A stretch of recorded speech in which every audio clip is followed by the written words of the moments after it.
This channel does not promote any violent, harmful, or illegal activities. All content provided by this channel is meant for an educational purpose only. যদি এমডিএচ kitchen king কিচেনে থাকে তো আমরা যা ইচ্ছে তৈরি করতে পারি। বেগুনের ভর্তা, আলু কপি, ভিন্ডি মশলা, আরো অনেক কিছু।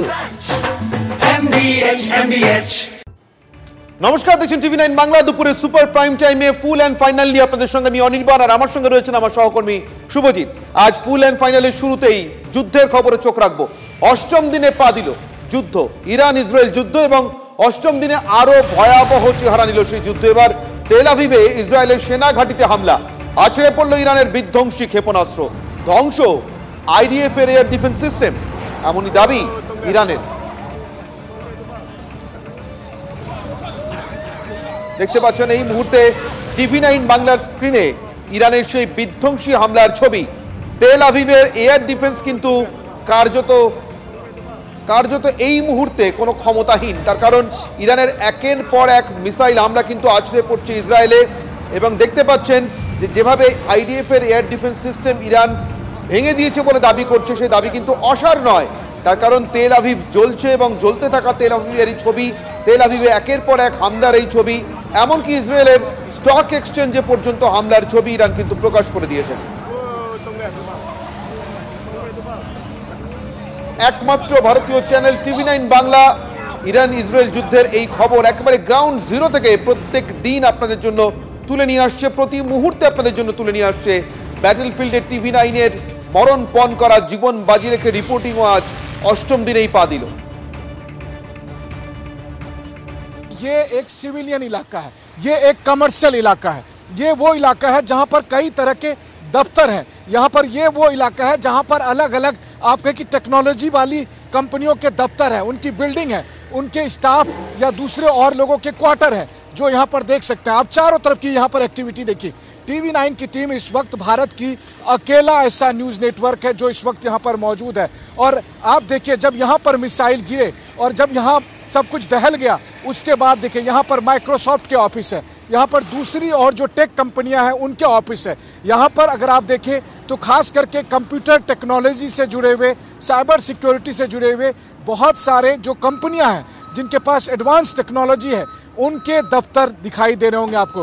ये बेसिकली उसी तरह का है जैसे दिल्ली में गुड़गांव है, बेंगलोर है, और जहाँ पर अलग अलग मल्टीनेशनल कंपनियों के दफ्तर हैं या फिर उनके लोग वहाँ पर रहते हैं। बिल्डिंग को देखकर आप खुद ही कैमरे पर अंदाज़ा लगा सकते हैं। मसलन ये देखिए कि ये लोग जो अपने सामान को लेकर आ रहे हैं, कंप्यूटर या फिर सूटकेस और जो दूसरे ज़रूरी सामान हैं उनको लेकर आ रहे हैं। अब इन सामान को देखकर कम से कम आप ये तो कह सकते हैं कि ये कोई मिलिट्री साइट नहीं है बल्कि सिविलियन है। टीवी9 की टीम जो कि भारत का इकलौता न्यूज़ नेटवर्क है, वो इस वक्त इजराइल के बेरशेबा के इस नेगेव टेक पार्क में मौजूद रहकर आपको एक एक बिल्डिंग की सूरत हाल दिखा रही है और बताने की कोशिश कर रही है कि ईरानी मिसाइल किस तरीके से इन इलाकों में कहर बरपा रही है। আমরা দেখছিলাম আমাদের প্রতিনিধির পাঠানো প্রতিবেদন সরাসরি টিভি9 এর দর্শকদের জন্য, এবং একমাত্র ভারতীয় চ্যানেল টিভি9 বাংলা এবং টিভি9 নেটওয়ার্ক একমাত্র নেটওয়ার্ক যারা এই যুদ্ধ কভার করছে, ইরান ইসরায়েলের যুদ্ধ 8 দিন ধরে। আমাদের সঙ্গে রয়েছেন স্ট্র্যাটেজিক এক্সপার্ট শুভাশিস বন্দ্যোপাধ্যায়। কথা বলবো শুভাশিস বাবুর সঙ্গে। শুভাশিস বাবু, অষ্টম দিনে পৌঁছে যুদ্ধটাকে কিন্তু অনেকটাই স্ট্র্যাটেজিক লাগছে এবার, তার কারণ একদিকে যখন ইরান হামলা দিচ্ছে স্টক এক্সচেঞ্জে, অথবা ঠিক যেভাবে বলছিলেন আমাদের প্রতিনিধি যখন কভার করছিলেন যে আমাদের গুরগাঁও যেমন, আমাদের ব্যাঙ্গালোরের বেশ কিছু জায়গায় যেরকম, অর্থাৎ বিভিন্ন মাল্টিন্যাশনাল কোম্পানি আছে, তথ্য প্রযুক্তি সংস্থা আছে বা তথ্য প্রযুক্তি ক্ষেত্রে বড় বিনিয়োগ আছে, এমন জায়গা বেছে বেছে ইরান হামলা চালাচ্ছে। যতটা ইজি মনে হচ্ছিল, যতটা সহজ হবে মনে হচ্ছিল ইরানের প্রতিরোধ গুড়িয়ে দেওয়া ইসরায়েলের পক্ষে, ততটা সহজ আর হচ্ছে না। কারণগুলো কি? একদমই, তার কারণ হচ্ছে ইসরায়েল যেরকম ভাবে ইরানকে প্রথমে শুরু করেছিল অ্যাটাক করা, ওরা ভীষণই এটাকে মিলিটারি ডিসিপ্লিনের মধ্যে রাখার চেষ্টা করেছিল। পরবর্তীকালে যখন সিলেবাসটা ব্রেক হলো, তখন কিন্তু ইরান যেই জিনিসটা করছে, এখন যে জিনিসটা করছে বেসিক্যালি সেটা হচ্ছে সেন্সিটাইজ করার চেষ্টা করছে। এমন এমন জায়গায় হিট করছে যেগুলো ইকোনমিক প্রসপেক্টাস জোন, এমন এমন জায়গায় হিট করার চেষ্টা করছে যেখানে মানুষ আর ইকোনমিকভাবে ইসরায়েলের সাথে ইনভলভ হতে গেলে দুবার ভাববে because of the risk factor. এইটা করে ইসরায়েলকে যে বার্তাটা ইরান দিতে চাইছে সেটা হলো we are hitting your economic spine. এবং ইরানকে সেই জন্য যে জিনিসগুলো অ্যাবজর্ব করতে হচ্ছে সেটা হচ্ছে তাদের প্রবাবেল নিউক্লিয়ার সাইটগুলোকে এখনো কন্টিনিউয়াসলি ইসরায়েল টার্গেট করার চেষ্টা করছে এবং এখনো তারা অ্যাসাসিনেট করার চেষ্টা করছে তাদের বেস্ট অফ দ্য অ্যাসেটসকে। বিকজ ইসরায়েল একটা জিনিস মাল্টিপল অ্যাটাকের উপরে বিশ্বাস করছে, আর ইরান যেটা বিশ্বাস করছে সেটা হচ্ছে যে সেনসিটিভ অ্যাটাক এবং এমন অ্যাটাক যেই অ্যাটাকটা বেসিক্যালি তাদের ইকোনমিক প্রসপেক্টকে আঘাত করবে। অর্থাৎ অনেকটাই স্ট্র্যাটেজিক জায়গায় চলে এসেছে, যেটা বলে শুরু করেছিলাম শুভজিৎ। একদমই তাই। পাল্টা আবার ইরানের স্ট্র্যাটেজিক সেন্টারেও হামলা চালিয়েছে ইসরায়েল। এই মুহূর্তের আরও একটা গুরুত্বপূর্ণ আপডেট, তেহরানে ভয়াবহ বিস্ফোরণ, সেখানে আগুন ধরে গিয়েছে বেশ কিছু জায়গায়। আইডিএফ এর এই মিসাইল হামলায় ইরানের স্ট্র্যাটেজিক সেন্টার ধ্বংস হয়ে গিয়েছে, তছনছ হয়ে গিয়েছে ইরানের সেনাঘাঁটি। সেই ছবি আপনারা দেখছেন, দাউ দাউ করে জ্বলছে আগুন, তছনছ হয়ে গিয়েছে ইরানের সেনাঘাঁটি। আরো আপডেট, ব্যাক টু ব্যাক যুদ্ধের আপডেট, ব্যাক টু ব্যাক যুদ্ধের আপডেট। একমাত্র ভারতীয় টেলিভিশন চ্যানেল টিভি9 নেটওয়ার্ক এবং টিভি9 বাংলা, টিভি9 নেটওয়ার্ক এই মুহূর্তে একেবারে গ্রাউন্ড জিরো থেকে ইরানের ছোড়া একাধিক ক্ষেপণাস্ত্র আকাশেই ধ্বংস করে দিয়েছে ইসরায়েল। আরো একটা আপডেট, রাতের আকাশে সেই আলোর ঝলকানির ছবি শুধুমাত্র টিভি9 বাংলায় আপনারা দেখতে পাচ্ছেন। আরো একবার দেখুন সেই ছবি, শুধুমাত্র টিভি9 বাংলায়, একমাত্র টেলিভিশন চ্যানেল যুদ্ধক্ষেত্রে, ওয়ারফিল্ডে টিভি9 বাংলা। আজ যুদ্ধের অষ্টম দিন, আমাদের সহকর্মীরাও অষ্টম দিন সেখানে যুদ্ধের সঙ্গে যুদ্ধ চালিয়ে যাচ্ছে।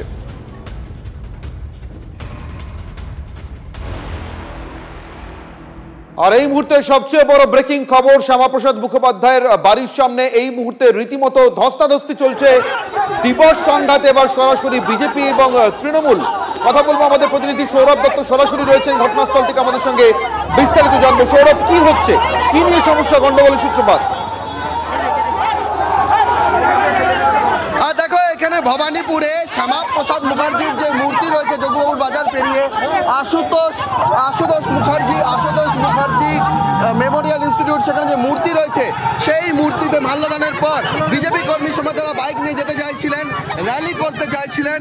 আর এখানে পুলিশের তরফে সেই বাইক আটকে দেওয়া হয় মহিলা পুলিশকে দিয়ে সেই বাইক আটকে দেওয়া হয় মহিলা পুলিশকে দিয়ে।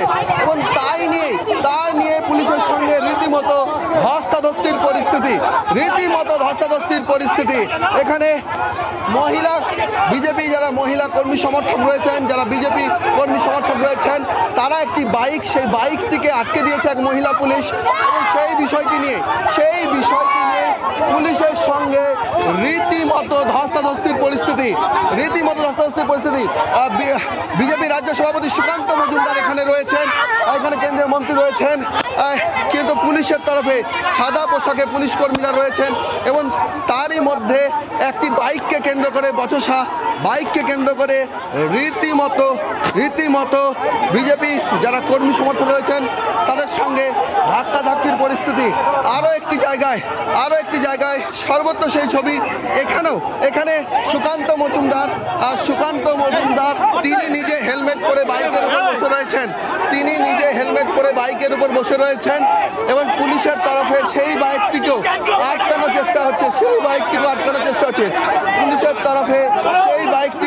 চেষ্টা হচ্ছে।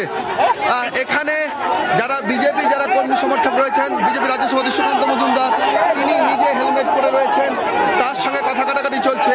তারা এখান থেকে বাইক করে রাজভবন, নেতাজি ভবন পর্যন্ত যেতে চান। এবং এই মুহূর্তে বিজেপি কর্মী সমর্থকরা সুকান্ত মজুমদারের যে বাইক, সেই বাইকের চাকা পুলিশের ভিড় ঠেলে এগোনোর চেষ্টা করছেন।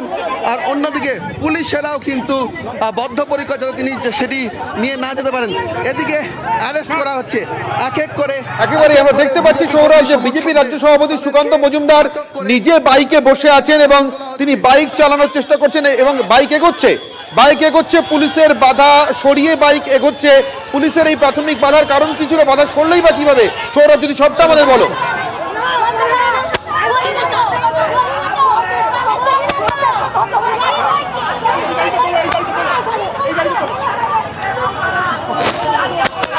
সৌরভ, সুকান্ত বাবুর সঙ্গে কথা বলা যায় একটু সামনে এগিয়ে গিয়ে? সুকান্ত মজুমদার আগের দিকে চলে গিয়েছেন, তার যে বাইকটি সেই বাইকটি নিয়ে পর অগ্রসর হয়েছেন তিনি তার কোন সমর্থকদের উদ্দেশ্যে, এবং সেখানে উল্টো দিকে আশুতোষ মুখার্জি মেমোরিয়াল যে ইনস্টিটিউট তার সামনে পুলিশের সঙ্গে বিজেপি কর্মী সমর্থক ধস্তাধস্তি, জামা ছিঁড়ে দেওয়ার ছবি। সুকান্ত মজুমদারকে আবার আটকা হয়েছে।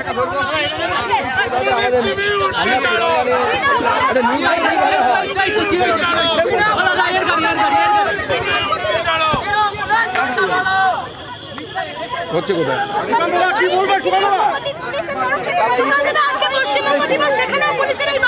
এখন পশ্চিমবঙ্গের পুলিশ পাকিস্তানের পুলিশে পরিণত হয়েছে, বাংলাদেশের পুলিশে পরিণত। চলুন চলুন দিদি একটু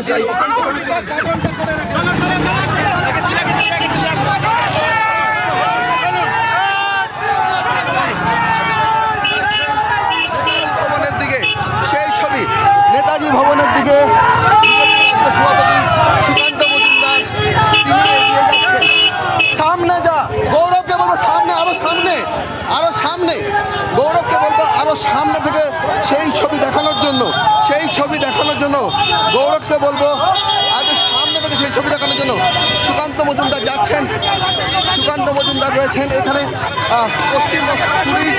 পশ্চিমবঙ্গ দিবস, সেই পশ্চিমবঙ্গ দিবস কর্মসূচি পালনকে কেন্দ্র করে আশুতোষ মুখার্জি মেমোরিয়াল ইনস্টিটিউটে ভবানীপুরে সেখানে শ্যামাপ্রসাদ মুখার্জির মূর্তিতে মাল্যদানের পর নেতাজি ভবনে যাওয়ার কর্মসূচি ছিল, এবং সেই কর্মসূচি পালন করতে গিয়ে পুলিশের বাধা তারা বাইকে করে যেতে চাইছেন। আমরা দেখতে পাচ্ছি সেই ছবি সৌরভ, যে বাইকে চড়ে নিজেই বাইক ড্রাইভ করছেন, নিজেই বাইক চালাচ্ছেন বিজেপি রাজ্য সভাপতি। দিবস পালনে বাধা দেওয়া হচ্ছে, দেখে মনে হচ্ছে এটা কলকাতার পুলিশ নয়, পশ্চিমবঙ্গের পুলিশ নয়, মোহাম্মদ ইউনিসের বাংলাদেশের পুলিশ। আমার মনে হয় মমতা বন্দ্যোপাধ্যায় মোহাম্মদ ইউনিসের পাতানো বোন, সেই জন্য সেই পুলিশ এইভাবে কাজ করছে। মহিলা পুলিশকে দিয়ে বাইক আটকানো হলো, এবং আমরা যখন বললাম যে আমরা দলীয় পতাকা নিয়ে করবো না, আমরা ন্যাশনাল ফ্ল্যাগ নিয়ে করবো, তখনও পর্যন্ত পুলিশের তরফ থেকে আমাদেরকে এইভাবে আটকে দেওয়া হলো। आज पुलिस ने पश्चिम बंगाल दिवस मनाने से भारतीय जनता पार्टी के कार्यकर्ता सबको रोका। ये दर्शाता है, ये लग रहा है कि पश्चिम बंगाल की पुलिस नहीं है, ममता बनर्जी की पुलिस नहीं है, ये बांग्लादेश की पुलिस है।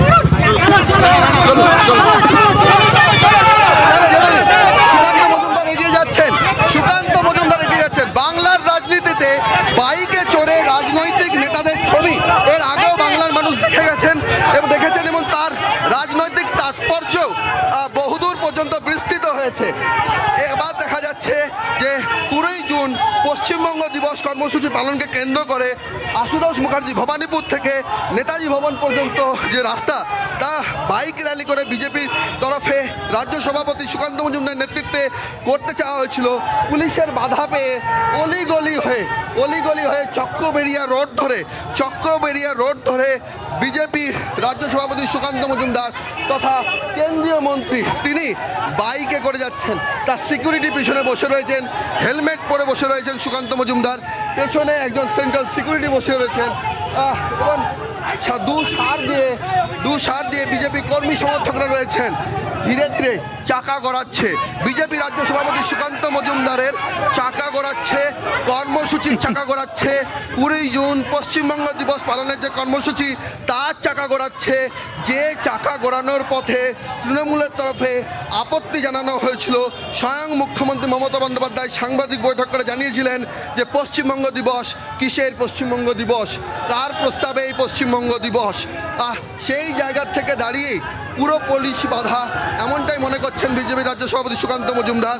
যেভাবে মহিলা পুলিশকে দিয়ে একটি বাইকের সামনে দীর্ঘক্ষণ ধরে বাইকগুলোকে আটকানো হলো, এবং তার মধ্যে থেকে যেভাবে বিজেপি রাজ্য সভাপতি সুকান্ত মজুমদার কেন্দ্রীয় মন্ত্রী আর তিনি নিজে বাইক চালিয়ে সেই কর্মসূচি রূপায়ণে এগিয়ে যাচ্ছেন, সেই দিক থেকে বিজেপি কর্মী সমর্থকেরা রীতিমতো উজ্জীবিত। বজবজের পর ভবানীপুরের এই কর্মসূচি বিধানসভা নির্বাচনের আগে নিশ্চিতভাবেই বিরোধী দল হিসেবে বিজেপি কর্মী সমর্থকরা এই ছবি দেখে উজ্জীবিত, এবং আমাদের প্রেমে যেভাবে স্লোগান দিচ্ছেন বিজেপি কর্মী সমর্থকরা, সেটাও কোথাও গিয়ে সেই বার্তাই দিচ্ছে।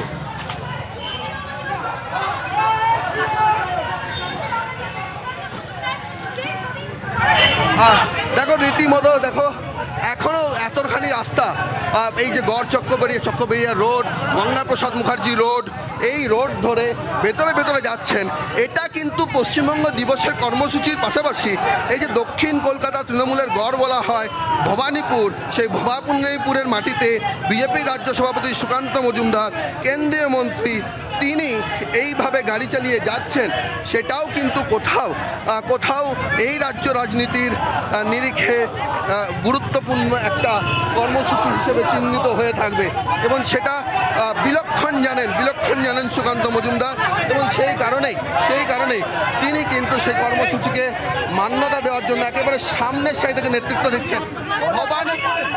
পশ্চিমবঙ্গ দিবসের এই মুহূর্তে তৃণমূল কংগ্রেস মুখপাত্র অরূপ চক্রবর্তী আমাদের সঙ্গে রয়েছেন টেলিফোন লাইনে। কথা বলবো অরূপ বাবুর সঙ্গে। অরূপ বাবু, একটা সাধারণ কর্মসূচি, রাজনৈতিক কর্মসূচি পালন করতে গিয়েও বারবার এই ধস্তাধস্তি, ঠেলাঠেলি, কখনো আপনাদের দলের সমর্থকদের সঙ্গে, কখনো পুলিশের সঙ্গে বিজেপি রাজ্য সভাপতি, বারবার এই ধস্তাধস্তির ছবিটা সামনে আসছে কেন? এটা শাসক দল হিসেবে আপনাদের জন্য কি খুব একটা স্বস্তির ছবি? প্রথম কথা, এই কর্মসূচি আসলে বিজেপির কাছেই প্রত্যাখ্যাত। কারণ আজকে বলেছিল নরেন্দ্র মোদী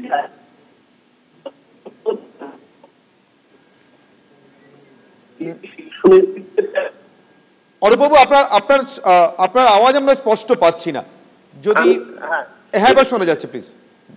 এই কর্মসূচি আসলে বিজেপির কাছেই প্রত্যাখ্যাত, কারণ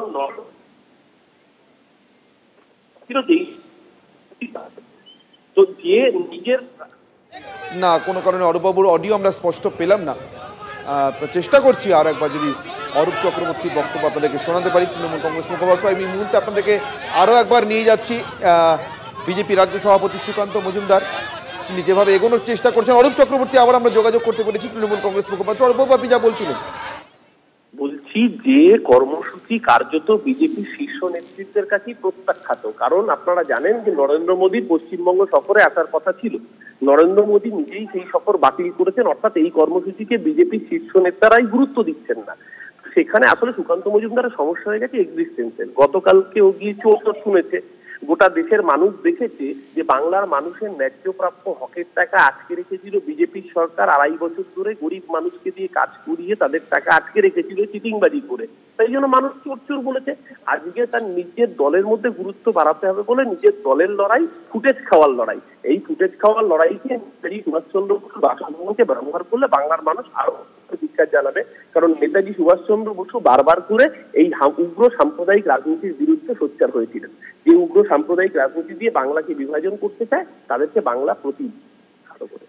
অনেক ধন্যবাদ অরূপ চক্রবর্তী, তৃণমূল কংগ্রেস মুখপাত্র আমাদের সঙ্গে ছিলেন, সরাসরি জানাচ্ছিলেন তৃণমূল কংগ্রেসের ভাষায়। অরূপবাবু যেভাবে বলছেন অরূপ চক্রবর্তী যে বিজেপির কেন্দ্রীয় নেতৃত্ব এই কর্মসূচিকে অনুমোদন দেননি, তাদের কাছে প্রত্যাখ্যাত, ফলে বিজেপি রাজ্য সভাপতি দৃষ্টি আকর্ষণের জন্য এটা করছেন।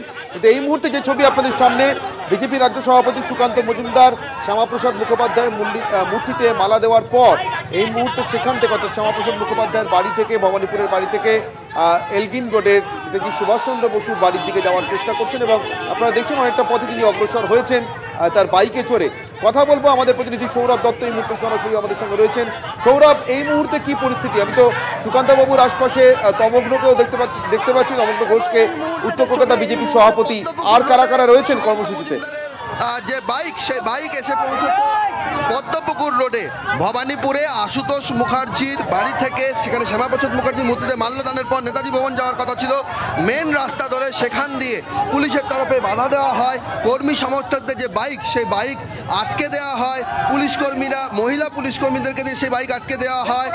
সেই ছবি আমরা ক্যামেরায় ধরা পড়েছে। এরপর দেখা যায় যে পুলিশের সঙ্গে বচসা করে, হেলমেট পরে সুকান্ত মজুমদার একটি বাইকে চাপেন, তার পিছনে তার সিকিউরিটি, এবং এই মুহূর্তে গলিপথে চক্রবেড়িয়া রোড, পদ্মপুকুর রোড, সেই পদ্মপুকুর রোড, সেই পথ ধরে সুকান্ত মজুমদার এগিয়ে যাচ্ছেন নেতাজি ভবনের দিকে এগিয়ে যাচ্ছেন। সুকান্ত মজুমদার কি বলছেন এই প্রত্যেক রাস্তা পেরোনোর স্পট? একটি দলের স্পোকসপারসন হয়ে তাকে কি বলবো, নরকের কি ক্লিয়ার করাও বাধা বিজেপি মানে না, মানবেও না। এই পুলিশ গণতন্ত্র রোধ করতে পারে না, যেখানে প্রোটেকশন দিতে পারে না মানুষকে, সেই পুলিশের অধিকার নেই। বিজেপি কর্মীরা তো উজ্জীবিত হচ্ছেন আপনারা এইভাবে বাইক চালাতে, সামনের থেকে নেতৃত্ব একদম বিজেপি সর্বস্তরের কর্মীরা 26-এ এইভাবে সামনে থেকেই লড়বে। বিজেপি কর্মী সমর্থকরা সামনে থেকেই লড়বে। পশ্চিমবঙ্গ দিবসের এই কর্মসূচিতে বিজেপি রাজ্য সভাপতি সুকান্ত মজুমদার পুলিশের বাধা টপকে বাইকে করে ভেতরের রাস্তা দিয়ে চক্রবেড়িয়া রোড, পদ্মপুকুর রোড হয়ে নেতাজি ভবনের দিকে পশ্চিমবঙ্গ দিবসের যে কর্মসূচি, সে কর্মসূচি পালনের পথে এগিয়ে যাচ্ছেন এবং সুকান্ত মজুমদার ক্ষণে ক্ষণে সেই বার্তাই দিচ্ছেন যে কর্মী সমর্থকদের উজ্জীবিত করতেই এই র্যালি। এবং দেখো পথ চলতি যারা মানুষ আছেন তারাও কিন্তু এই ছবি প্রত্যক্ষ করছেন যে দক্ষিণ কলকাতা শাসক দলের গড় ভবানীপুরের মাটি, সেই মাটির অলিগলিতে পুলিশি বাধা টপকে কেন্দ্রীয় মন্ত্রী তথা বিজেপির রাজ্য সভাপতি সুকান্ত মজুমদার তিনি বাইকে চড়ে সেই কর্মসূচিকে সফল করার কথা এগোচ্ছেন। সবকটি বাইক তো পুলিশ অনুমতি দেয়নি, শুধু একটি বাইক, কিন্তু এই একটি বাইকে সওয়ার হয়ে বিজেপি রাজ্য সভাপতি সুকান্ত মজুমদার বলছেন একেবারে সামনে থেকে যে বিজেপি লড়বে আগামী বিধানসভা নির্বাচনকে সামনে রেখে, এই বার্তায় তিনি দিচ্ছেন এবং তিনি বলছেন যে হ্যাঁ, বিজেপি কর্মীরা এবার সামনে থেকেই লড়বে।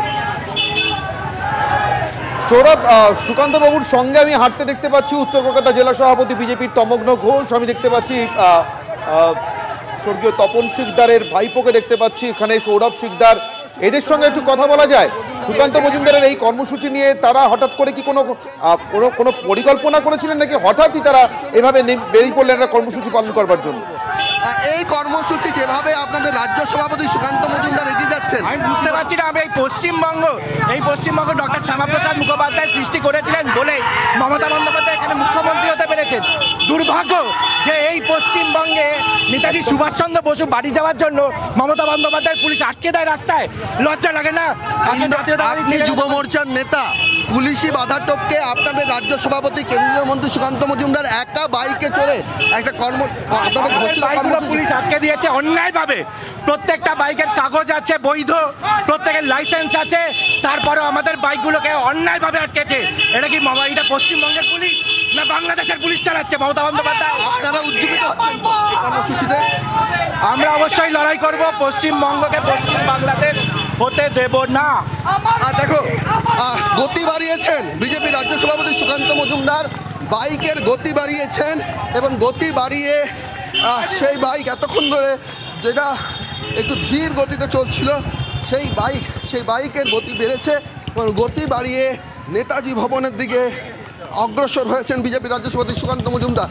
যুব মোর্চার নেতা ইন্দ্রনীল খায়ের সঙ্গে কথা হচ্ছিল, তমগ্ন ঘোষ তিনি আছেন, দক্ষিণ কলকাতার নেতৃত্ব যারা তারা আছেন, সব মিলিয়ে উত্তর দক্ষিণ কলকাতা জুড়ে যারা নেতারা রয়েছেন তাদেরকে সঙ্গে নিয়ে বিজেপি রাজ্য সভাপতি সুকান্ত মজুমদার তিনি একেবারে তুমি আমাদের সঙ্গে থাকো সৌরভ। এই ছবি আমরা সঙ্গে রাখছি। বিজেপি রাজ্য সভাপতি যখন এগিয়ে যাচ্ছেন, ক্রমশ ধীরে ধীরে এগিয়ে যাচ্ছেন, বাইকে সওয়ার হয়ে নিজেই বাইক চালিয়ে নেতাজি ভবনের দিকে, তখন বজবজে গতকাল সুকান্ত মজুমদারকে লক্ষ্য করে জুতো এবং যে বিক্ষোভ দেখানো হয় সেই বিক্ষোভকে কেন্দ্র করে এবং বিশেষ করে সেই বিক্ষোভে যেভাবে তাকে জুতো দেখানো হয় তা নিয়ে এবার লোকসভার স্পিকারকে চিঠি দিলেন বিজেপি সাংসদ ও কেন্দ্রীয় শিক্ষা প্রতিমন্ত্রী সুকান্ত মজুমদার। কথা বলবো আমাদের প্রতিনিধি প্রদীপ্তর সঙ্গে। প্রদীপ্ত, জানতে চাইবো তোমার কাছ থেকে সুকান্ত মজুমদারের দেওয়া চিঠি সম্পর্কে।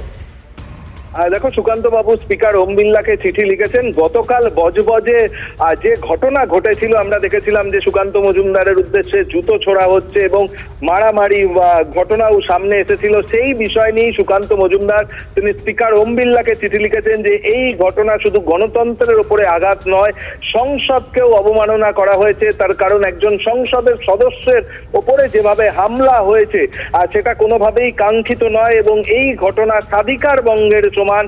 সেই কথাই তিনি স্পিকার ওম বিড়লাকে লিখেছেন। তার পাশাপাশি গতকাল যখন ঘটনা ঘটছে বজবজে, সেই সময় দাঁড়িয়ে ওখানে ছিলেন ডায়মন্ড হারবার পুলিশ জেলা সুপার রাহুল গোস্বামী, কিন্তু তিনি কোনো পদক্ষেপ করেননি। শুধুমাত্র সুকান্ত মজুমদারের সিকিউরিটিদের জন্যই তিনি প্রাণে রক্ষা পেয়েছেন, তার সিকিউরিটিরা তাকে বের করে আনতে পেরেছেন। এই কথাগুলো উল্লেখ করে তিনি স্পিকার ওম বিড়লাকে এই চিঠিতে গোটা ঘটনার ক্ষেত্রে যারা যারা জড়িত রয়েছেন তাদের বিরুদ্ধে প্রয়োজনীয় স্বাধিকার ভঙ্গের জন্য আর্জি জানিয়েছেন, এবং এই মুহূর্তে ওম বিড়লার তরফেও যা প্রসিডিংস রয়েছে তা প্রিভিলেজ কমিটির কাছে পাঠিয়ে দেওয়ার কথাও কিন্তু সুকান্ত মজুমদার জানিয়েছেন। আপাতত তোমাকে ধন্যবাদ। প্রদীপ্ত জানাচ্ছিলেন আমাদেরকে সুকান্ত মজুমদার, বিজেপি রাজ্য সভাপতি এবং কেন্দ্রীয় শিক্ষা প্রতিমন্ত্রীর দেওয়া চিঠি লোকসভার স্পিকারকে। সেই চিঠি সম্পর্কে আমি তন্ময় ঘোষ, তৃণমূল কংগ্রেসের মুখপাত্র, আমাদের সঙ্গে রয়েছেন। তন্ময়বাবু, গতকাল বজবজে যে ঘটনা ঘটেছে সেই ঘটনার প্রেক্ষিতেই সুকান্ত মজুমদার চিঠি লিখেছেন লোকসভার স্পিকারকে এবং প্রিভিলেজ কমিটিকে তিনি অ্যাড্রেস করতে চেয়েছেন, অর্থাৎ প্রিভিলেজ কমিটিকে বিষয়টি জানাতে চেয়েছেন। একজন সাংসদ হিসেবে তার যে অধিকার সেটা ভঙ্গ হয়েছে বলে তিনি তার দেওয়া চিঠিতে অভিযোগ করেছেন। তন্ময়বাবু, তিনি কি চিঠি কাকে লিখবেন সেটা তার ব্যাপার, কিন্তু তার কি অধিকার ভঙ্গ হয়েছে জানি না। মানুষকে গালাগালিজ করা, একটা সংবিধানকে শপথ রেখে তিনি দায়িত্ব নিয়েছেন, সেখানে সংবিধানে ধর্মনিরপেক্ষ রাষ্ট্র হিসাবে আমাদের দেশ বর্ণিত আছে, সকলে জানেন, এবং আমি আশা করি উনি একজন শিক্ষিত মানুষ হিসাবে উনিও সেটা জানেন। সেখানে দাঁড়িয়ে একদল মা বোনেদেরকে জিহাদি বলে আক্রমণ করা, অর্থাৎ যে একটা ধর্মীয় মেরুকরণ করার চেষ্টা করছেন, উনি সংবিধান ভেঙেছেন, ওনার বিরুদ্ধে ব্যবস্থা নেওয়া উচিত। যদি মাননীয় স্পিকার উনি দিয়ে থাকেন তাহলে উচিত স্পিকার সাহেব যেন ওনার বিরুদ্ধে ব্যবস্থা নেন সংবিধানকে ভায়োলেট করার জন্য। ওনার লজ্জা থাকা উচিত। যে যে ঘটনা করে চলেছেন মানুষ তার জবাব দেবে। এইভাবে সংবিধানকে বদলে ফেলার চেষ্টা করা যায় না। অনেক ধন্যবাদ তন্ময়বাবু আমাদের সঙ্গে সময় দেওয়ার জন্য এবং আপনার এই প্রতিক্রিয়ার জন্য। বিজেপি রাজ্য সভাপতির দেওয়া লোকসভার স্পিকারকে দেওয়া যে চিঠি, সেই চিঠির পরিপ্রেক্ষিতেই তাদের প্রতিক্রিয়া দিচ্ছিলেন তৃণমূল মুখপাত্র তন্ময় ঘোষ। অন্যদিকে বিধানসভায় আজ আবারও হট্টগোল। বিধানসভায় আজ আবারও হট্টগোল। শঙ্কর ঘোষ বলতে উঠলেই ট্রেজারি বেঞ্চ থেকে প্রতিবাদ জানানো হয়। তৃণমূলের মহিলা বিধায়কদের চিৎকার শুরু হয়ে যায়, বক্তৃতা দিয়ে চলে গেলে হবে না, শাসক দলের বক্তব্য শোনার দাবি করেন তারা। হট্টগোলের পর বিধানসভা থেকে ওয়াকআউট করে বিজেপি।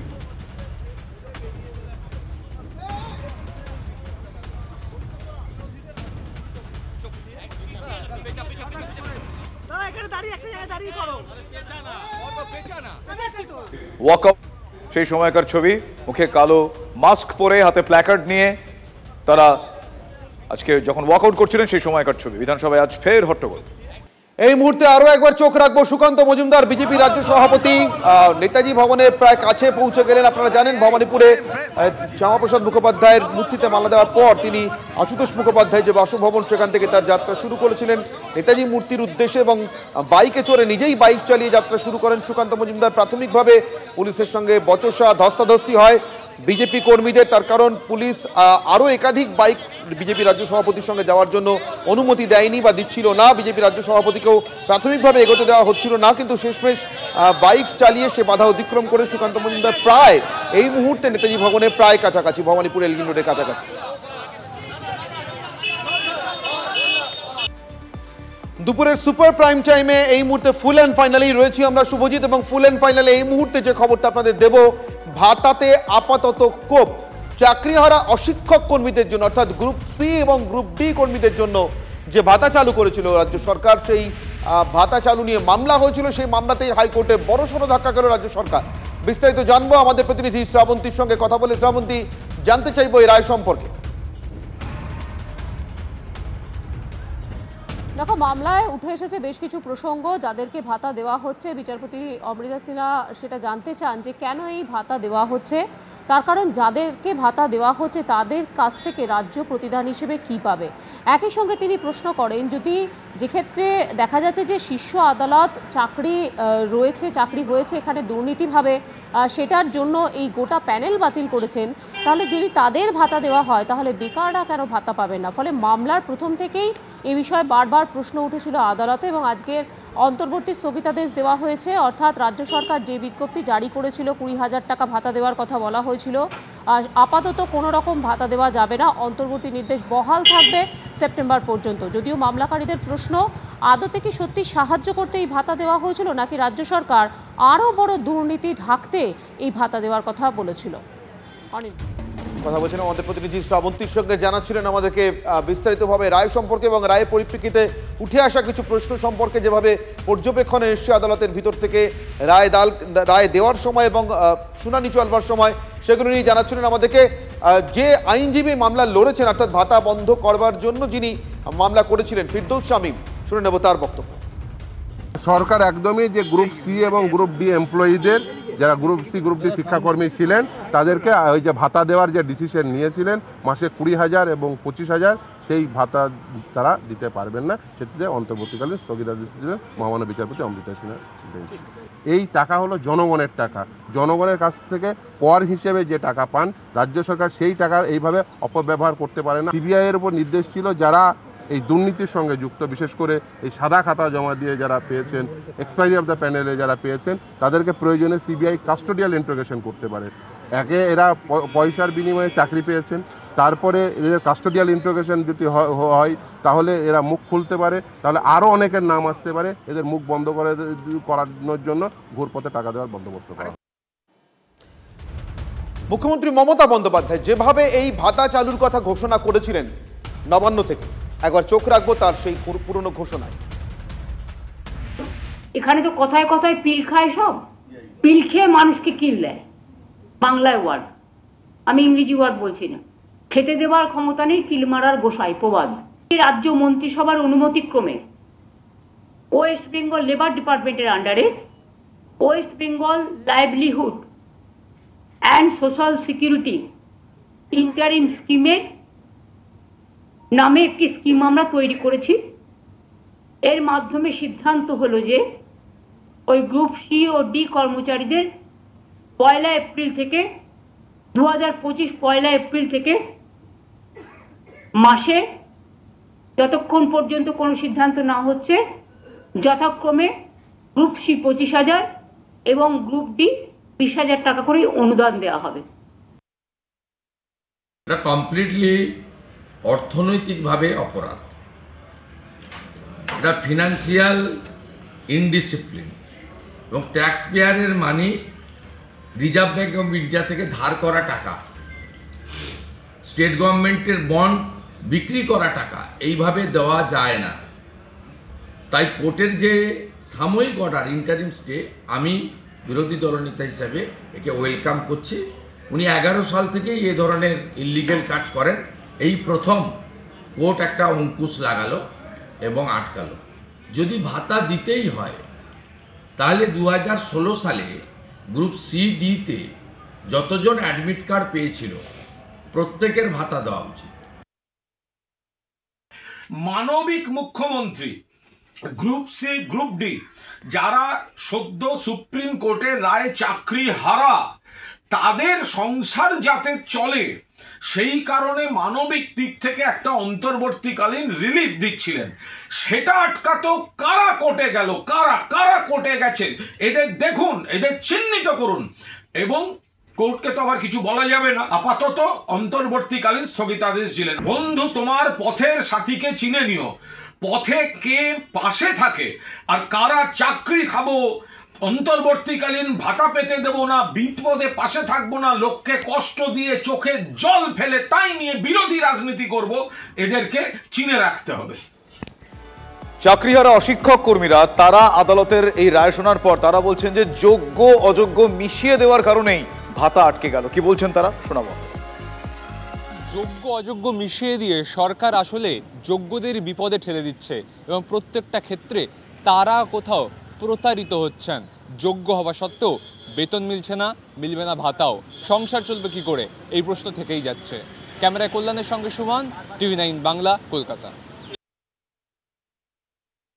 কোর্ট কেস চলাকালীন তারা যে ভাতাটা ঘোষণা করেছিল, আমরা সেখানেও বারবার অনুরোধ করেছিলাম আপনারা এই ভাতাটা যদি দেন তাহলে শুধুমাত্র যোগ্যদের জন্যই ঘোষণা করুন, কারণ যতবারই আপনারা যোগ্যদের সঙ্গে অযোগ্যদের মিশিয়ে দিতে চাইবেন ততবারই সমস্ত কিছুই আটকে যাবে। তাই তারা সেটা করেনি। আমরা জানি না সরকারকে আর কীভাবে বললে তারা বুঝবে, কীভাবে তাদের কানে জল ঢুকবে। যারা যোগ্যতার ভিত্তিতে মেধার ভিত্তিতে সরকারি চাকরিটা অর্জন করেছিল তারা কিন্তু কোনো সময় ভাতার পক্ষপাতী নয়। তারা হচ্ছে সবসময় তাদের যে চাকরি সেই চাকরিতে ফিরে যেতে চায়। যোগ্য অযোগ্য মেলানোর জন্যই গন্ডগোলটা হয়ে গেল, তাই তো মনে হচ্ছে। কারণ আমরা তো বারবার চেয়েছিলাম যে যারা যোগ্য ক্যান্ডিডেট রয়েছে তাদেরকেই ভাতাটা কেবলমাত্র দেওয়া হোক, না হলে হাইকোর্টে কেস হলে সেইখানে আমাদের সকলেরই সমস্যা তৈরি হতে পারে।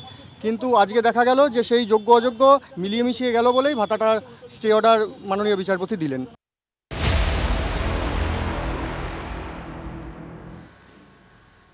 দেখো শুভজিৎ, একের পর এক রেকি, তারপরে নিখুঁত কায়দায় কয়েক মিনিটের মধ্যে, কোথাও কোথাও 10 মিনিটও লাগছে না, পুরো এটিএমটা সাফ হয়ে যাচ্ছে। পিছনে আসলে কি? গার্ডবিহীন এটিএম এর খোঁজ, তারপর সুযোগ বুঝে নিখুঁত পরিকল্পনায় সেই এটিএমে হামলা মানে অন্য কোনো ক্ষতি নয়, মাত্র 5 থেকে 8 মিনিটে সাফ হয়ে যাচ্ছে এটিএম এর লাখ লাখ টাকা। কয়েকদিনের মধ্যে দেশে এটিএম লুটের সংখ্যাটা সেঞ্চুরি পার করে ফেলেছে। হ্যাঁ, এই গত কয়েকদিনের কথা বলছি। গত কয়েকদিনে সারা দেশে এটিএম লুটের সংখ্যা 100 পেরিয়ে গেছে। উত্তরবঙ্গ জুড়ে এরকম পর এটিএম লুট চলছে। কিছু বুঝে ওঠার আগেই ব্যাগ ভর্তি টাকা নিয়ে গাড়িতে চম্পট। কথা বলবো আমাদের প্রতিনিধি প্রসেনজিৎ রয়েছেন সরাসরি আমাদের সঙ্গে।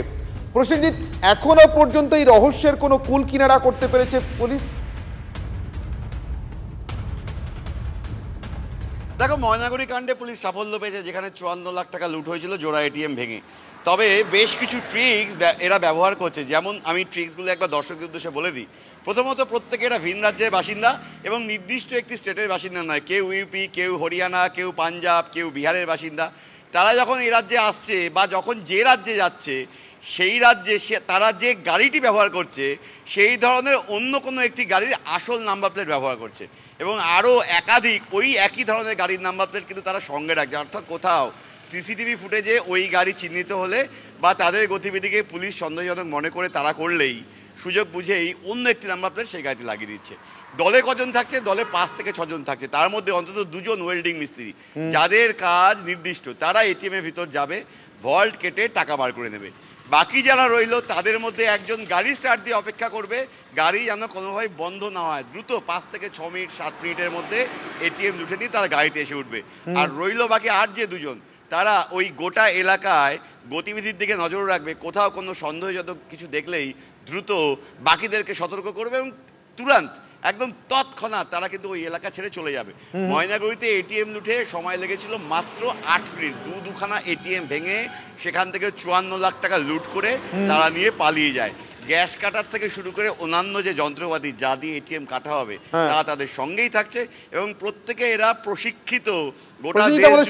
আমাদের সঙ্গে থাকো তন্ময় প্রামাণিক, আমাদের অ্যাসিস্ট্যান্ট এডিটর, সরাসরি নিউজ রুম থেকে রয়েছেন, আমাদের সঙ্গে কথা বলবো তন্ময়ের সঙ্গে। তন্ময়, ময়নাগুড়ির কথা প্রসেনজিৎ বারবার বলছিল, ঠিক কথাই ধরা পড়েছে, পুলিশ ধরেছে, জঙ্গলের ভিতরে গিয়ে ধরেছে, পালিয়ে জঙ্গলের ভিতরে ঢুকে পড়েছিল। কিন্তু ময়নাগুড়ির এই চক্র যদি এর আগের অন্য কোনো এটিএম লুট করে থাকতো বা অন্য এটিএমের সঙ্গে যোগ থাকতো তাহলে এতক্ষণে সেগুলোরও কিনারা হয়ে যেত। তার মানে অন্য কোনো চক্র বা অন্য আরও একাধিক চক্র হয়তো অন্য এটিএমগুলো লুটের ক্ষেত্রে সক্রিয় রয়েছে। পুলিশের ধারণা এখনো পর্যন্ত কি, বা তন্ময় তোমার দীর্ঘদিনের অভিজ্ঞতাতেও কি মনে হচ্ছে? একটাই চক্র এতগুলো এটিএমে হানা দিচ্ছে, অথবা একটাই কায়দায় অনেকগুলো চক্র বিভিন্ন এটিএমে হানা দিচ্ছে? দেখো, হয়তো মূল মাথা কোথাও এক রয়েছে, তারা বিভিন্ন এটিএম অপারেশনটাকেই তাদের টার্গেট হিসেবে নিয়েছে। প্রসেনজিৎ যে কথা বললো, প্রসেনজিৎ গত 3-4 দিন ধরে এই বিষয়টির পিছনেই রয়েছে, যেটা ময়নাগুড়ির যারা ধরা পড়লো, জঙ্গলে ঢুকে গেল, রাত্রেবেলায় সেই কুম্বিং অপারেশন, তারপর তাদেরকে বের করে আনা, টাকার থলি নিয়ে তারা ভিতরে ঢুকে গেছিলো। এই যে নাটকের বিষয়গুলো রয়েছে, এখন দেখা যাচ্ছে এরা একে অপরকে চেনার ক্ষেত্রে এদের গাফিলতি রয়েছে। অর্থাৎ ভিন রাজ্যের বাসিন্দা, প্রত্যেকে চেনে সামান্য নাম এবং অন্য কিছু, তার বাইরে ডিটেলস কেউ কারো জানে না, এমন একটা বিষয় রয়েছে। অর্থাৎ কোনো একটা বড় চক্র এই ক্ষেত্রে থাকতে পারে, এমনটা সম্ভাবনা রয়েছে অন্তত পুলিশ সূত্রে। কিরকম না, এই অপারেশন গ্যাং তারা হয়তো দেখা যাবে যে নির্দিষ্ট কোনো জেলার জন্য বা পার্টিকুলার 2-3টে জেলার 10 থেকে 12টিতে যে টার্গেট করছে, ধরা পড়লেও একজন আরেকজনের সম্পর্কে ন্যূনতম তথ্য দিতে পারবে, খুব বেশি কিছু সে নিজেই জানে না যে বলতে পারবে। আমাদের সঙ্গে থাকো তন্ময়, যে এটিএম থেকে এবারের এই লুটের যাত্রা শুরু, সেই এটিএম অর্থাৎ রায়গঞ্জের যে এটিএম, রূপক আমাদের প্রতিনিধি আমাদের সঙ্গে রয়েছেন, কথা বলবো রূপকের সঙ্গে। রূপক, এই এটিএমটাতে ঠিক কি কায়দায় সাফ করা হয়েছিল, এটিএমটাকে কতক্ষণ সময় লেগেছিল ইত্যাদিগুলো যদি বলো, এবং এখনো পর্যন্ত পুলিশ কতদূর এগোতে পেরেছে তদন্তে? দেখো, তুমি যে প্রশ্নটা প্রথমেই করলে যে কিভাবে নাটকীয়ভাবে করা হয়েছিল, সেই বিষয়টা একবার তোমাকে দেখাবো। এই সেই এটিএম যেটা রায়গঞ্জ জেলখানা মোড়, সেই এটিএম যেটা স্টেট ব্যাংকের এটিএম। এখানে কিন্তু রাতের অন্ধকারে দুষ্কৃতীরা এখানে কিন্তু আসে একটি গাড়ি নিয়ে, এবং এখানে যে সিসি ক্যামেরাগুলো লাগানো রয়েছে, সেই সিসি ক্যামেরায় কিন্তু তারা কিছু একটা কেমিক্যাল স্প্রে করে বলে স্থানীয় সূত্রে খবর এবং প্রশাসন সূত্রে খবর। তার পরবর্তীতে কিন্তু এই এটিএমে তারা লুটতরাজ চালায়।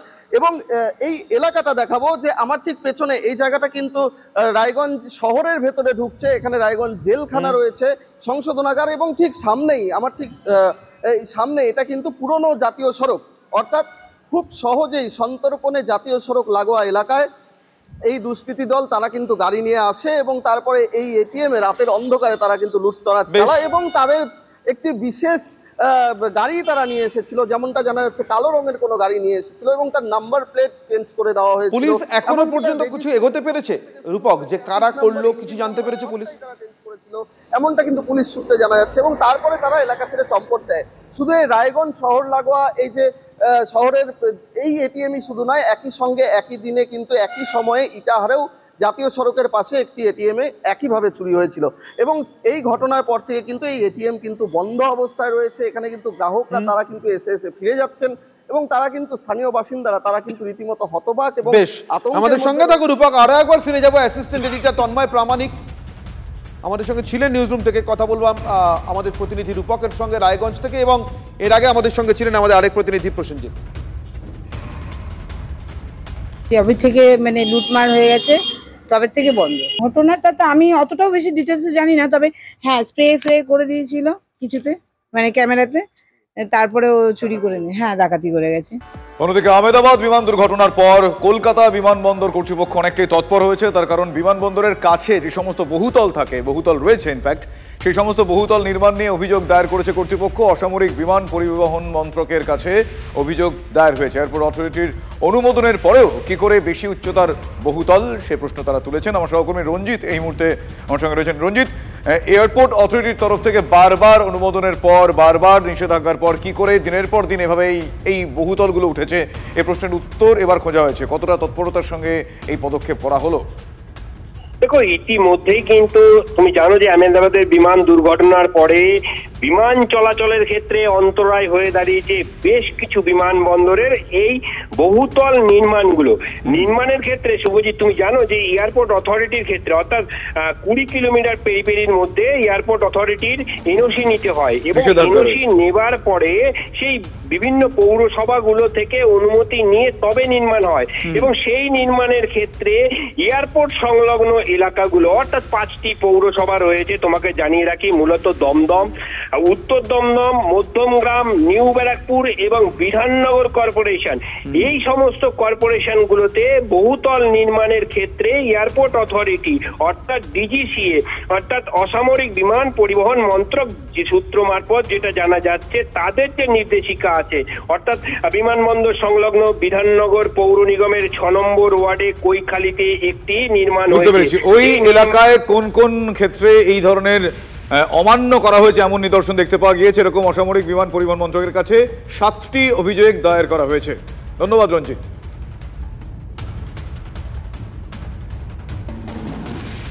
IFR, VFR airport. If it is IFR, then 56 kilometers. So NOC they have taken, people are taking NOC, but there is a violation.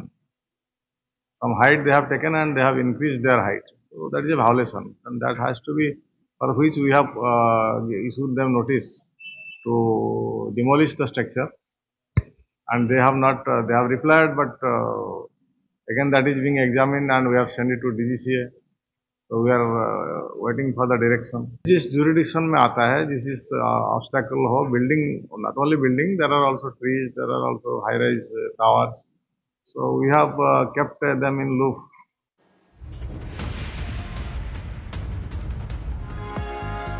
Ahmedabad দুর্ঘটনার পর রীতিমতো সতর্ক দমদম বিমানবন্দর কর্তৃপক্ষ।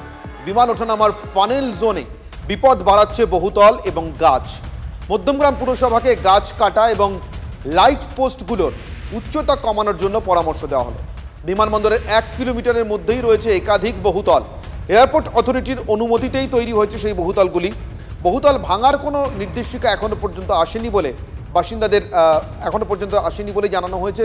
পুরসভার তরফ থেকে বাসিন্দাদের পুনর্বাসন এবং ক্ষতিপূরণের বিষয়টি যদি ভাবা হয় তাহলে নতুন করে নির্দেশিকা এলে বহুতল ভাঙতেও কোনো অসুবিধা নেই বলে জানিয়েছে মধ্যমগ্রাম পুরসভা। হায়দ্রাবাদ দুর্ঘটনার পর দমদম বিমানবন্দর কর্তৃপক্ষ বেশ কতগুলো নতুন নির্দেশিকা নিতে চলেছে। ইতিমধ্যেই দমদম বিমানবন্দর কর্তৃপক্ষ মধ্যমগ্রাম পৌরসভার সঙ্গে বৈঠক করেছে। এই যে এয়ার যাচ্ছে এবং এই যে প্লেন যাচ্ছে, এটা একদম ফানেল জোন। বিটি কলেজ মোড় থেকে সুকান্তনগর মোড় পর্যন্ত এই অংশটা যশোর রোডের ওপর দিয়ে প্লেন নামে এবং ওঠে। ফলত এই জায়গাটা ফানেল জোন হিসেবে চিহ্নিতকরণ করা হয়েছে এবং সেই ফানেল জোনে কোনো রকমভাবে 3 তলার বেশি উঁচু কোনো বাড়ি যাতে না হতে পারে সেই জন্য এয়ার বিমানবন্দর কর্তৃপক্ষ কঠোর নির্দেশিকা জারি করেছে। এবং একই সঙ্গে এই এলাকাতে বেশ কিছু গাছ রয়েছে, তার সঙ্গে রয়েছে হাইমার্চ লাইট, সেগুলোকে ছোট করতে হবে, হাইটে নামিয়ে নিয়ে আসতে হবে। এবং একই সঙ্গে আমরা দেখতে পাচ্ছি যে এই যে এয়ারপোর্ট একদম যশোর রোড লাগোয়া এই এয়ারপোর্ট, এই প্লেন উঠছে নামছে, তার পাশাপাশি 1 কিলোমিটারের মধ্যে অনেকগুলো বহুতল রয়েছে। সেই বহুতলগুলোর কি হবে এ সম্পর্কে এখনো পর্যন্ত স্পষ্ট নির্দেশিকা না থাকলেও এই বহুতলগুলো নিয়েও একদম এয়ারপোর্টের লাগোয়া যে বহুতলগুলো রয়েছে সেগুলোতেও কোনো দুর্ঘটনা ঘটার সম্ভাবনা আছে কিনা সে সম্পর্কে নতুন নির্দেশিকা আসবে। আমরা মধ্যমগ্রাম পৌরসভা সূত্রে এখনো পর্যন্ত যতটা জানতে পারছি যে নতুন করে 3 তলার উঁচুতে কোনো বিল্ডিংয়ের পারমিশন এই ফানেল জোনে দেওয়া হবে না, এমন নতুন নির্দেশিকা নিয়েই মধ্যমগ্রাম পৌরসভায় বৈঠক করেছেন তারা। TV9 বাংলার জন্য সুকান্ত মণ্ডলের সঙ্গে দীপঙ্কর দাসের রিপোর্ট, উত্তর 24 পরগনা। এবার আক্ষরিক অর্থে অনির্বাণ যন্ত্রণার জলছবি দেখাবো আমরা, তার কারণ বেশ কয়েকদিন টানা বৃষ্টি হয়েছে এবং টানা বৃষ্টির কারণে জলের তলায় চলে গিয়েছে বাঁকুড়া। টানা বৃষ্টির জেরে নদীগুলোর জলস্তর অনেকটাই বেড়ে গিয়েছে। নদীর উপর থাকা 12টি কজওয়ে জলের তলায়। জেলার একাধিক রাস্তা ডুবে গিয়েছে। 10টি ব্লকে সবথেকে বেশি ক্ষতিগ্রস্ত হয়েছে বলে জানিয়েছে জেলা প্রশাসন। গতকাল বিকেল পর্যন্ত দুর্গাপুর ব্যারেজ থেকে 35,000 কিউসেক জল ছাড়া হয়েছে দামোদরে। শিলাবতী ব্যারেজ থেকে 6,000 কিউসেক জল ছাড়া হয়েছে। ভৈরবাকি ব্যারেজ থেকে প্রায় 2,000 কিউসেক জল ছাড়া হয়েছে। আমার সহকর্মী হিরকের কাছে আরও বেশ কিছু আপডেট রয়েছে। হিরক, এই মুহূর্তের কি পরিস্থিতি? দেখো, আজকে সকালে একটা ভারী বৃষ্টি হয়েছে বটে, কিন্তু তারপর থেকে আর সে অর্থে বৃষ্টি হয়নি। তার ফলে বাঁকুড়ার উপর দিয়ে যে সমস্ত নদীগুলিতে যেগুলিতে গতকালও বিপুল বন্যা পরিস্থিতির একটা আশঙ্কা তৈরি হয়েছিল, সেই আশঙ্কা কোথাও একটু হলেও যেন আশার আলোতে পরিণত হয়েছে। তবে এখনো পর্যন্ত বাঁকুড়া জেলার বিভিন্ন প্রান্ত দিয়ে বয়ে যাওয়া যে সমস্ত নদীগুলি রয়েছে, গন্ধেশ্বরী, দ্বারকেশ্বরী, কিছুটা হলেও পরিস্থিতি নিয়ন্ত্রণে আনা গিয়েছে, পুষছে বলা যায় এই পরিস্থিতি। একেবারে দেখো, পরিস্থিতি নিয়ন্ত্রণে আনা গেছে কিনা সেটা এখনই বলা সম্ভব নয়, কারণ নতুন করে যদি বৃষ্টি শুরু হয় সেক্ষেত্রে কিন্তু পরিস্থিতি আবারও ভয়ঙ্কর হয়ে উঠতে পারে। তুমি দেখতে পাচ্ছ আমি যে জায়গায় এই মুহূর্তে দাঁড়িয়ে রয়েছি বাঁকুড়ার গন্ধেশ্বরী নদীর মানকানালি সেতুতে। সেই মানকানালি সেতুর উপর দিয়ে কিন্তু এখনো পর্যন্ত বেগে জল বয়ে যাচ্ছে। এরকমই 12টি কজওয়ে রয়েছে বাঁকুড়া জেলায়, যে 12টি কজওয়ের ওপর দিয়ে এই মুহূর্তে জল বয়ে যাচ্ছে এবং এই 12টি কজওয়েতে এই মুহূর্তে যান চলাচল এবং কি স্থানীয় মানুষ তারা হেঁটে চলাচল করতে পারছে না। কিন্তু কেন এমন হঠাৎ করে পরিস্থিতি তৈরি হলো? কোনো ড্যামের ছাড়া জল বা কোনো বাঁধের ছাড়া জলে কিন্তু এই পরিস্থিতি তৈরি হয়নি। গত 4 দিনে বাঁকুড়া জেলায় প্রায় 282 মিলিমিটার বৃষ্টি হয়েছে এবং একটানা এই বৃষ্টিতে কিন্তু অধিকাংশ নদী যেমন ফুসতে শুরু করেছে, তেমনই কিন্তু এই কজওয়েগুলির ভূমিকা নিয়েও প্রশ্ন উঠতে শুরু করেছে। বিশেষজ্ঞ মহল যেটা বলছেন যে এই যে কজওয়ের উপরে আমি এই মুহূর্তে দাঁড়িয়ে রয়েছি, এরকমই কজওয়ে বিভিন্ন নদীর উপরে তৈরি করা হয়েছে এবং সেই কজওয়েগুলি নদীর যে স্বাভাবিক গতিপথ সেই গতিপথে কোথাও বাধা সৃষ্টি করছে, আর তার ফলে জল তার নিজস্ব গতিপথে, একেবারে নদীর গতিপথে সে কিন্তু বয়ে যেতে পারছে না। বেশ হিরক, এবার এদিকে পশ্চিম মেদিনীপুরের ছবিটা দেখাবো। চন্দ্রকোনায় বন্যা পরিস্থিতির অবনতি হয়েছে। চন্দ্রকোনায় বন্যা পরিস্থিতির অবনতি। চন্দ্রকোনা 1 এবং 2 নম্বর ব্লকের একাধিক গ্রাম এবং পঞ্চায়েত এলাকা প্লাবিত হয়ে গেছে। শিলাবতী কেঠিয়া নদীর বাঁধ ভেঙে বিস্তীর্ণ এলাকা প্লাবিত, সেই ছবি আপনাদের দেখাচ্ছি। অসীম বেরা এই মুহূর্তে আমার সঙ্গে রয়েছেন, আমার সহকর্মী। অসীম, জানতে চাইবো এখনো পর্যন্ত সেখানকার পরিস্থিতি কত রকম ভাবে কিভাবে নিয়ন্ত্রণ করা গিয়েছে, এখনো পর্যন্ত সিচুয়েশন কি, একটু ডিটেইলে জানতে চাইবো।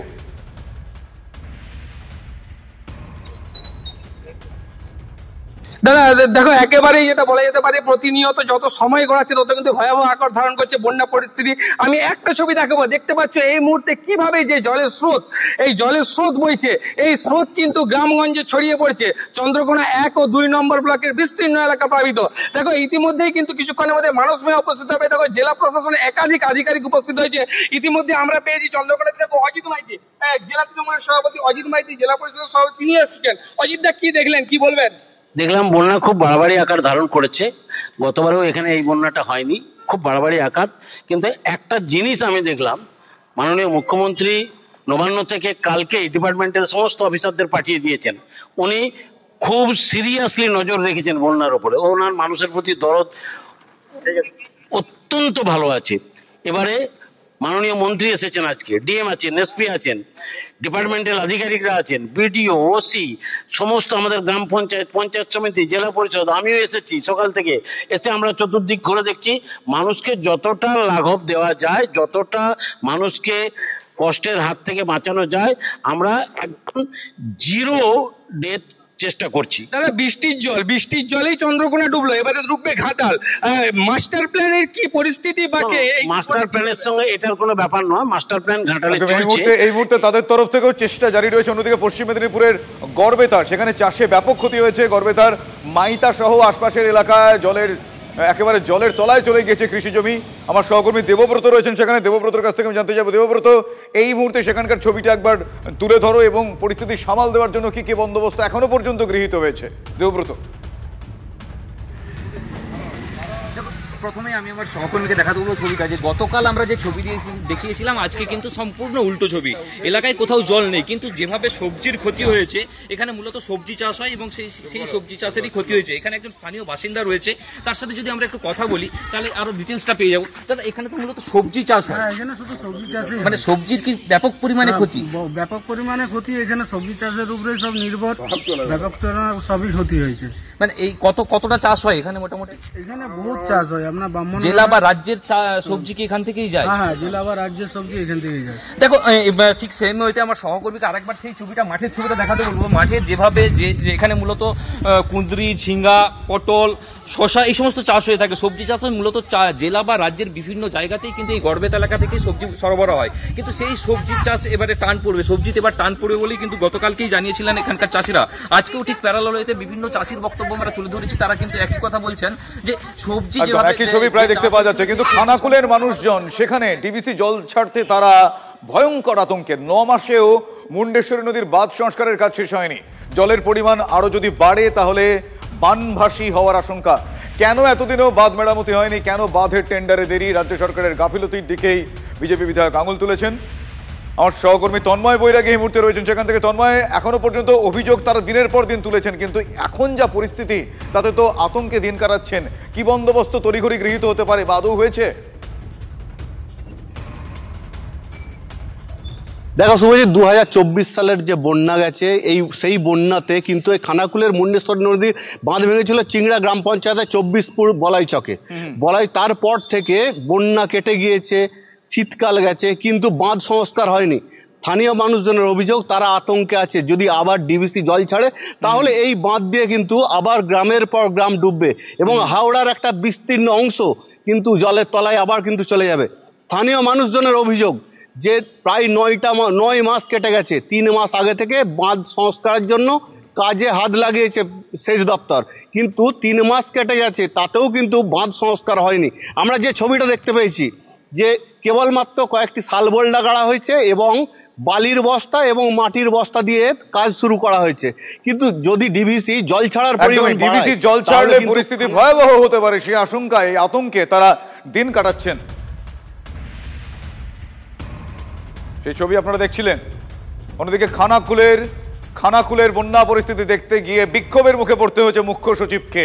বাঁধ পরিদর্শনে গিয়ে স্থানীয় মানুষজনের বিক্ষোভের মুখে পড়তে হয়েছে মনীষ জৈনকে। দেখছেন সেই সময়কার ছবি। গ্রামবাসীদের কথা প্রশাসনের প্রতিনিধি দল শোনেনি, এই অভিযোগ তুলেই বিক্ষোভ প্রদর্শন করছেন তারা। একটু শুনি কি বলছেন।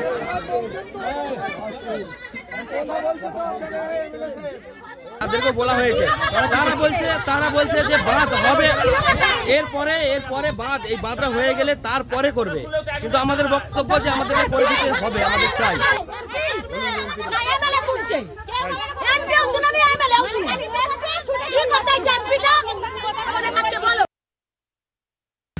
ভালো করে টিম ওয়ার্ক করে 30 জুন মধ্যে কাজটা কমপ্লিট করে ফেলতে হবে। কনক্রিট আগে স্লোপ আর তারপরে রাস্তা যে মাটি ধরা কাজটা বাকি আছে সেটা তারা ডেলি রিপোর্টগুলো পাঠাবে আমাদের কাছে। আশা করছি 30 জুন মধ্যে কাজটা কমপ্লিট করবে। ওদিকে দুর্গাপুর ব্যারাজে পলি তোলা নিয়ে কেন্দ্র রাজ্য সংঘাত। কেন্দ্রীয় বঞ্চনার অভিযোগে সরব সেচমন্ত্রী মানুষ ভূঁইয়া। লকগেট মেরামতির কোনো সাহায্য কেন্দ্র করছে না। পলি তুলতে মুখ্যমন্ত্রী কেন্দ্র প্রধানমন্ত্রীকে চিঠি দিয়েছেন, কাজের কাজ কিছুই হয়নি, এই অভিযোগ তুলেছেন মানুষ ভূঁইয়া। ড্যামগুলোর ক্যাপাসিটি কমে গেছে, সিলটেশন হয়েছে, তাই না? ধরুন এই যে ব্যারেজটা দেখছেন 435 ফুট অব্দি সেটা করা যায়, কারণ আরো বেশি করা যেত যদি নিচের বালি না থাকতো। এইটা কেন্দ্রীয় সরকার বারে বারে দেখছি করছে, কিছু করছে না। স্টিল আমাদের মুখ্যমন্ত্রী বারে বারে দিল্লিকে বলেছে, জলশক্তি মন্ত্রককে বলেছে, ডিভিসি অথরিটিকে বলেছেন এবং প্রধানমন্ত্রীকে বলেছেন। আমরা বুঝতেই পাচ্ছেন বাংলাকে কিভাবে বঞ্চিত করা হচ্ছে, আমরা অপেক্ষায় আছি। আমি দিয়েছি বাঁকুড়া গন্ধেশ্বরী জল প্রকল্প, 10 বছর পর বাঁকুড়ায় মানুষের জলের অভাব হবে। দুর্গাপুরের পাইপলাইনের জল দিয়ে বাঁকুড়ার সারাউন্ডিং এলাকা পানীয় জল দেওয়া যাবে না। ওই 3টে বাঁধ হলে বড় প্রকল্প আছে, তাহলে সেচের যেমন ব্যবস্থাটা বেড়ে যাবে, সঙ্গে সঙ্গে ড্রিঙ্কিং ওয়াটারটা পাওয়া যাবে। অল্টারনেটিভ একটা জলের ব্যবস্থা বাঁকুড়ায় না রাখলে বাঁকুড়া শহর, বাঁকুড়া 1, বাঁকুড়া 2, ওন্দা এবং আপনার তালডাহি, আপনার ছাতনা, এগুলো জলকষ্ট হওয়ার সম্ভাবনা রয়েছে। ওই জন্য ওইটা 3টে ড্যাম করতে বলা হয়েছে। 10 বছর ধরে ফাইল ঘুরছে আর ফিরছে, হচ্ছেই না কিছুতে। একটা ল্যাচেস পার্ট আছে এদের ডিপার্টমেন্টের কোনো কিছু অফিসার, এরা সরকারি টাকা খরচা করে কাজ করতে চায়। আরে কম দে কিন্তু খাঁটি দে। MDH কাশ্মীরি লাল লঙ্কার গুঁড়ো। MDH